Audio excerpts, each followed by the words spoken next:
Apakah ini karena pandemi atau apa, memang kita rasakan permintaan volume penyerapan di dalam negeri meningkat ya. Jadi antara lain kan memang untuk konsumsi pangan yang normal lah gitu ya.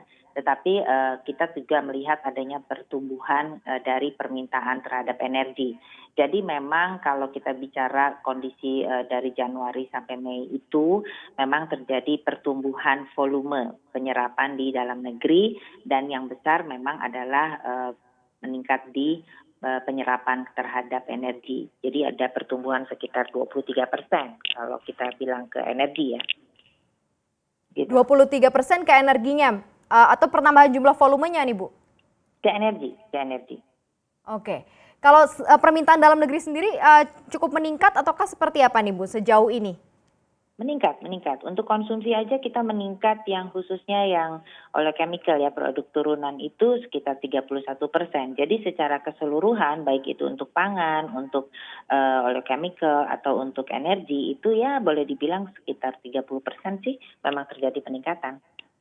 Oke, ini peningkatannya berarti cukup signifikan sebenarnya ya. Ini kalau Ya. dilihat dari angka-angka apa, karena memang ini terkait mengenai pandemi. Nah, kalau kita kaitkan dengan B100 atau bahan bakar diesel ini yang dihasilkan dari kelapa sawit, seperti apa kesiapannya juga begitu ya, dan kalau dilihat ini seperti apa juga nanti ada dampak tersendiri atau tidak nih kepada para produsen kelapa sawit, Bu? Ya, kalau kita bicara B30 lah, B30 itu kan sebenarnya nama lain dari biosolar dengan penyerapan 30%-nya sawit ya. Nah, kalau yang kita sampaikan yang sekarang ini baru saja ada satu temuan atau teknologi yang sudah dijalankan oleh Pertamina, tapi ini kan juga baru kategori trial gitu ya. Itu kan D100 namanya ya, jadi diesel atau green diesel, di mana di situ kan ada campuran refine RBDPO, kemudian ada FAME-nya. Jadi memang ini adalah satu alternatif yang dilakukan oleh Pertamina. Ini adalah satu hal yang positif, artinya menambah alternatif campuran. Nah, kalau kita bicara campuran apa, yaitu campuran sawit di dalam bahan bakar. Nah, kita kan sudah tahu, sudah kenal B30.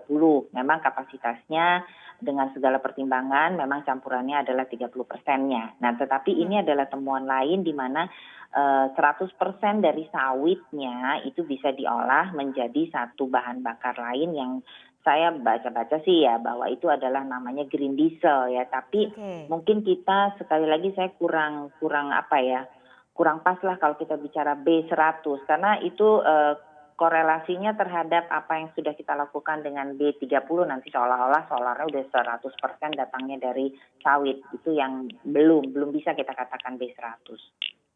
Sejauh ini sudah ada komunikasi atau belum nih dari teman-teman di Gapki maupun juga ke pemerintah sendiri nih terkait mengenai B100 ataupun D100 ini Bu ke depannya? Ini seperti apa sih? Karena mungkin ada ketidaksinkronan yang diharapkan pemerintah terhadap juga para pelaku usaha nih. Seperti apa nih Bu Lasmi?